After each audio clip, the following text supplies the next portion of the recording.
This channel does not promote any violent, harmful, or illegal activities. All content provided by this channel is meant for an educational purpose only. সন্দেশখালীর issue যেমন ভোটের বাংলায় তরতাজা কোনোভাবেই থামছে না, ঠিক তেমনই এই ভোটের বাংলাতেও অশান্তি যেন থামছে না।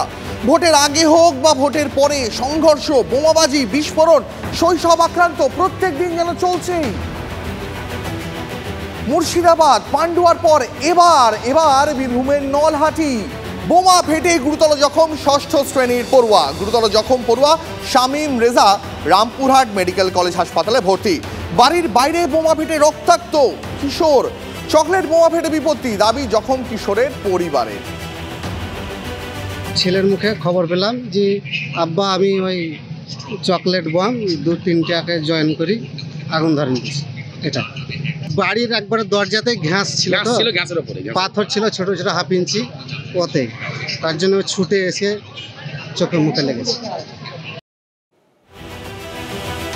একই ছবি ধরা পড়ছে ডোমকলেও। বাম কংগ্রেস জোট কর্মীদের দোকান পুড়িয়ে দেওয়ার অভিযোগ। 3টি দোকান পুড়িয়ে দেওয়ার অভিযোগ শাসক দলের বিরুদ্ধে। গতকাল রাতে হুমকি আর আজ সকালে একেবারে দোকানেই আগুন ধরিয়ে দেওয়া হয় বলে অভিযোগ। এরপরে যে ছবি আপনাকে দেখাবো, বহরমপুরের নগরাজল এলাকায় কংগ্রেস কর্মীর ওপর হামলার ছবি। কাজ থেকে বাড়ি ফেরার পথে চোখে আঘাত করা হয় বলে অভিযোগ। রাজধরপাড়া অঞ্চলের তৃণমূল প্রধানের বিরুদ্ধে অভিযোগ। মুর্শিদাবাদ মেডিকেল কলেজে ভর্তি জখম কংগ্রেস কর্মী। তাকে দেখতে হাসপাতালে পৌঁছে যান বহরমপুরের কংগ্রেস প্রার্থী অধীর রঞ্জন চৌধুরী। এরপরে যে ছবি আপনাকে দেখাবো, এরপরের ছবি বাঁকুড়ায় শুভেন্দু অধিকারী সভায় যাওয়ার পথে বিজেপি কর্মীদের গাড়িতে হামলার অভিযোগ।